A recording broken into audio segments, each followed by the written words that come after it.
Hey Crossview families, Mr. Brad here. I want to thank you for joining us on the Big 10 Challenge, and here is episode number 4. We call this one Bully Bullfrog. So can I tell you a Junior Bear story? You see, one morning Junior Bear woke up really sad. He was supposed to be getting ready for school quickly, but he sure didn't want to.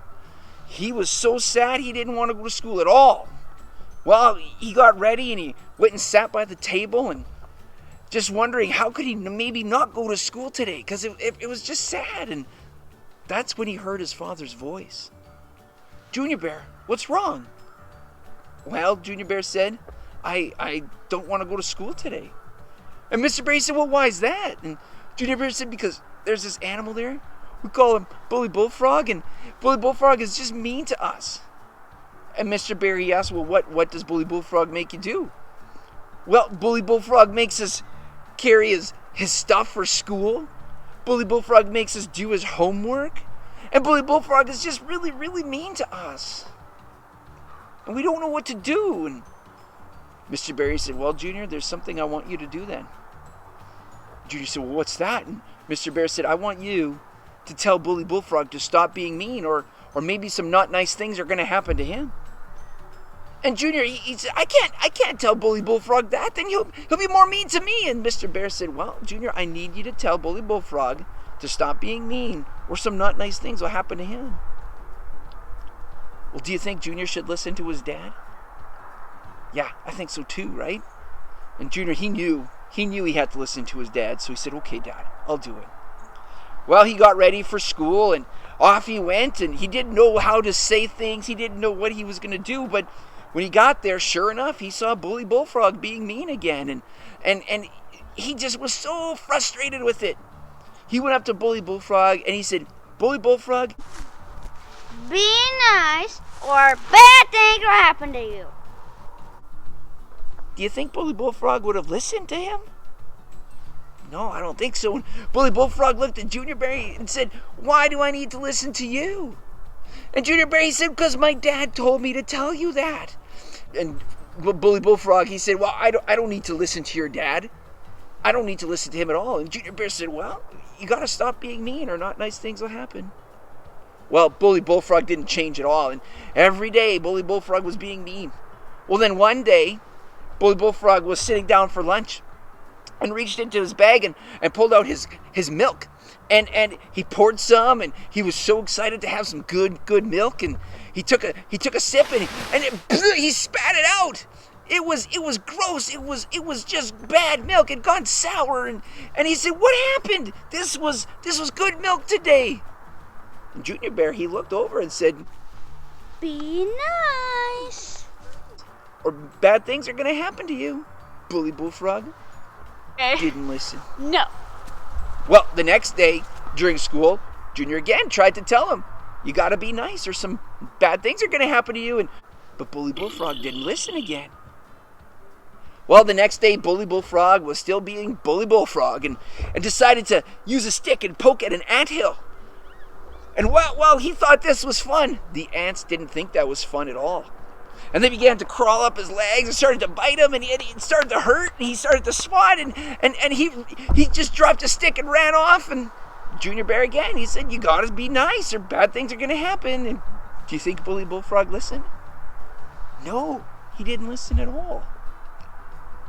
Well, then one day, Bully Bullfrog had to put something away in the shed at school, and when he went in there, the door kind of closed, and nobody knew that Bully Bullfrog was in there, and someone came along, and another animal, and they were going to put their shovel away, and they just leaned it up against the door, and Bully Bullfrog was locked in the dark and couldn't see anything, and started to bang on the door and shout for help. And Junior Bear heard Bully Bullfrog call for help and went over and said, I'll let you out, but you got to be nice.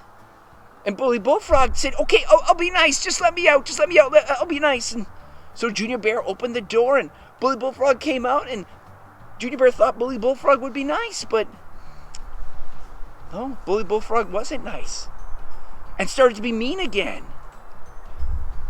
Well, the next day, Bully Bullfrog came to school and was really sad. Bully Bullfrog, what's wrong? Why are you so sad today? And Bully Bullfrog said, well, I had a friend, and it was my best.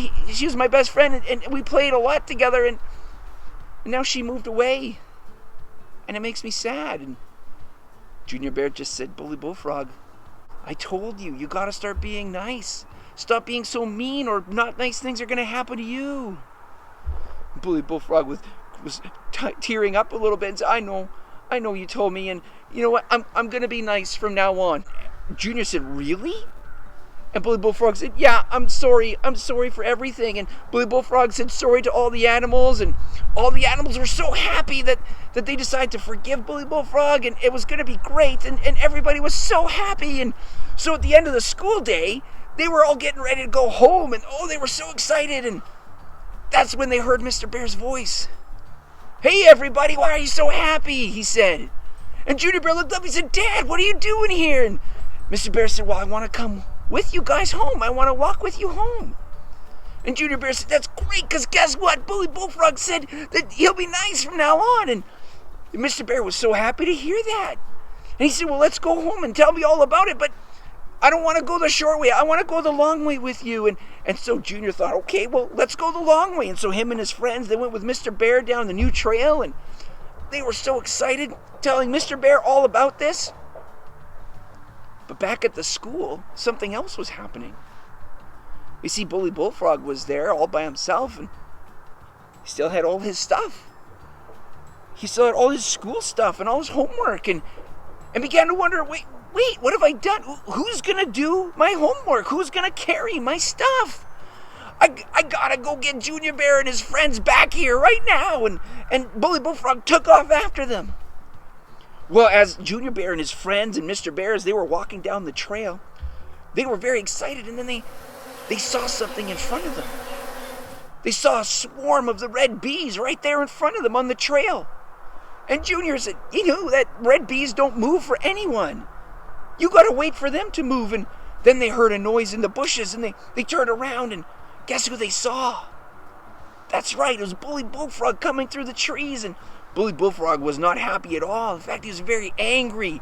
And he said, I'm going to get you, Junior Bear, and all your friends, I'm going to get you. And they didn't know what to do. And Mr. Bear said, keep walking. Well, Junior and his friends started to go towards the red bees, and just before they got there, Mr. Bear roared. He's roared, and the red bees parted. And Junior Bear and his friends ran right through, and they were so happy to be on the other side. But Bully Bullfrog saw that, and he thought, well, I can get them still. And he started to chase after them. Just as he was right in the middle of the bees, Mr. Bear turned again and said, roar! And the bees swarmed Bully Bullfrog, and they started to sting him, and it really, really hurt so bad. And Bully Bullfrog he was swatting and jumping and moving, and then he just ran off into the bush, and they never had to worry about Bully Bullfrog again. And all the animals were so happy and excited that Mr. Bear helped them, and Mr. Bear saved them from Bully Bullfrog, and they were just celebrating and so happy, and it was such a good time. And then everybody got home, and that night as Junior was getting tucked into bed, he looked up at his dad. He said, Dad, this has been a crazy week. And Mr. Bear said, I know it's been a crazy week, right? And Junior said, yeah, but I didn't expect what happened to actually happen. Like when the bees parted and we went through, and Bully Bullfrog was coming, and then you had the bees sting him, and that was so much, that was amazing. And Mr. Bear just laughed and smiled, and Junior looked up at his dad. He said, but Dad, why did you do it that way? Why did you do that? And Mr. Bear just looked into his son's eyes, and he said, Junior Bear, I want you and your friends to know something. I watch over you. I knew what was happening at school, and I tried very hard to get Bully Bullfrog to stop being so mean. But sometimes, some people don't want to listen. They don't want to listen to my voice. And that's not a good place to be. And Junior, he looked up at his dad. He said, Dad, I always want to listen to your voice. And Mr. Bear smiled and gave him a big hug and said goodnight. And as Junior Bear went to bed, all he could be thinking was how thankful he is that his dad watched over him, and how he's going to do his best to always listen to his father's voice. So why do we tell you Junior Bear stories? Because they tell us Bible stories, right? I want you guys to check out in the description below. There's a link to a study page. Go open that up and find where this story comes from in the Bible and talk about it as a family and see if you can find where the junior birth story fits in the Bible story. And just see what God wants to teach you in that. And don't forget to email a picture of your family doing that to the Crossview website and let Pastor Caleb know that you guys are doing that. Like and subscribe on the buttons below as well. And we'll see you next time on episode number 5. Bye.